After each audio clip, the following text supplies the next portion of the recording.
ஒரு ஆழமான இருண்ட கிணற்றில் ஒரு தவளை கூட்டம் தலைமுறை தலைமுறையாக வாழ்ந்து வந்தது. அந்த கிணறுதான் அவர்களின் முழு உலகமும்.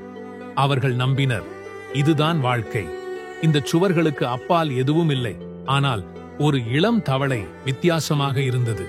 அது அடிக்கடி மேலே உள்ள வானத்தின் சிறிய வட்டத்தை உற்று பார்த்து யோசித்தது. இந்த கிணற்றுக்கு அப்பால் என்ன இருக்கிறது? ஒரு நாள் அவன் முடிவு செய்தான், நான் உலகத்தை வெளியே பார்க்க விரும்புகிறேன். அவன் வெளியே குதிக்க முயற்சிக்க ஆரம்பித்தான். ஆனால் மற்ற தவளைகள் சிரித்தன. முட்டாள்தனமாக இருக்காதே, யாரும் இதுவரை வெளியே சென்றதில்லை.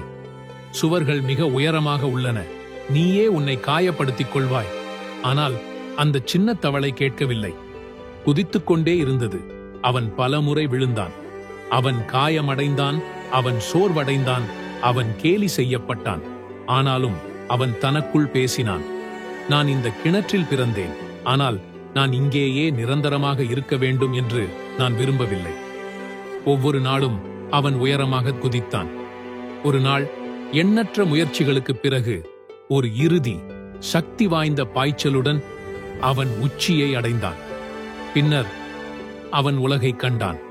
பரந்த பசுமையான வயல்கள், ஆறுகள், பறவைகள், மலைகள் மற்றும் முடிவற்ற வானம். அவனது கண்கள் கண்ணீரால் நிறைந்தன.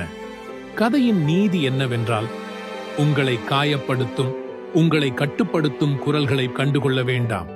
மற்றவர்கள் உங்களை சந்தேகிக்கலாம், ஆனால் நீங்கள் உங்களை நம்பியே ஆக வேண்டும். நீங்கள் விட்டுக் கொடுக்காமல் இருக்கும்போது நீங்கள் ஆசைப்பட்ட விஷயங்கள் கண்டிப்பாக நடக்கும். சில நேரங்களில் அதை செய்ய முடியாது என்று சொல்பவர்கள் முயற்சி செய்ய மிகவும் பயப்படுகிறார்கள்.